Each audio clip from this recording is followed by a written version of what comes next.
వివిధ రైళ్లలోనూ ప్లాట్ఫామ్లపైన చోరీలకు పాల్పడ్డాడనే ఆరోపణపై నిందితుడిని అరెస్టు చేశామని Kakinada railway inspector Gousbeg, Tuni GRP SI Abdul Maroof గురువారం తెలిపారు.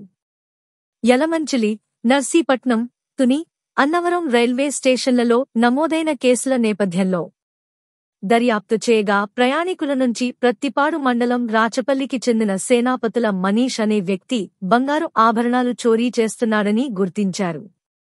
నిందితుడి నుంచి 12 లక్షల రూపాయలు విలువైన 190 గ్రాముల బంగారు ఆభరణాలు, ఓ మోటారు బైక్ స్వాధీనం చేసుకున్నారు. అతడిని విజయవాడలోని రైల్వే కోర్టులో హాజరుపరిచామని ఇన్స్పెక్టర్ తెలిపారు.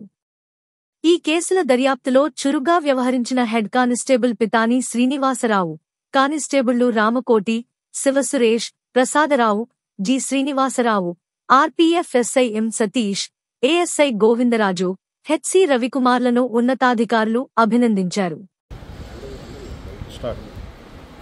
ఈ మధ్యకాలంలో ఈ రైల్వేలో ఏసీ కోచ్ల్లో ఉన్న ప్రయాణికులను టార్గెట్ చేసుకొని నేరస్తులు వాళ్ళ యొక్క వస్తువుల్ని లాక్కెళ్ళిపోవడం దొంగతనం చేయడం జరుగుతుంది.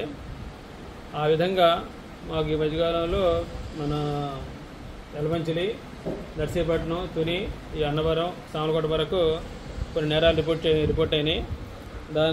వాటిని పట్టుకోవడం కోసం తుని ఎస్ఐ మారూఫ్ గారు మరియు వారి సిబ్బంది head constable Srinivasarao, constables Ramakoti, Prasad, Srinu మరియు సిఐబి ఎస్ఐ గారు సతీష్ గారు, వారి యొక్క కానిస్టేబుల్ రవి, ప్లస్ ఇక్కడ ఆర్పీఎఫ్ ఏఎస్ఐ గారు గోవిందరాజు యొక్క ఆధ్వర్యంలో స్పెషల్ టీం ఫార్మేట్ చేయడం జరిగింది. వాళ్ళు మొత్తం ఈ యొక్క ట్రైన్స్లో మూవ్ అవుతూ మరి ప్లాట్ఫామ్ మీద అబ్జర్వ్ చేస్తూ వీళ్ళ యొక్క దొంగల యొక్క మూవ్మెంట్ని అబ్జర్వ్ చేస్తున్నారు. అలా వాచ్ చేస్తుండగా లాస్ట్ మంత్లో మాకు ఈ కాకినాడ ఎక్స్ప్రెస్లో అఫెన్స్ ఒక నేరస్తుడు చేస్తూ ఆ సాంకట్ ప్లాట్ఫామ్ చేయడం గమనించాము. ఆ యొక్క ఫుటేజ్ యొక్క ఆధారంగా ఆ నేరస్తుడిపై నిఘా పెట్టారు.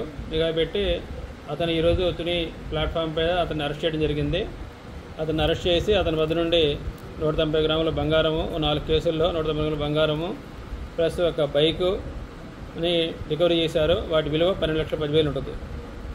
ఈ యొక్క ఎవరెవరైతే కష్టపడ్డారో వాళ్ళందరూ గతంలో కూడాను ఇదే సంవత్సరంలో ఇంకో 2 కేసుల్లో కూడా పట్టుకొని అరెస్ట్ చేసి ప్రాపర్టీ యొక్క రికవరీ చేయడం జరిగింది వాళ్ళకి.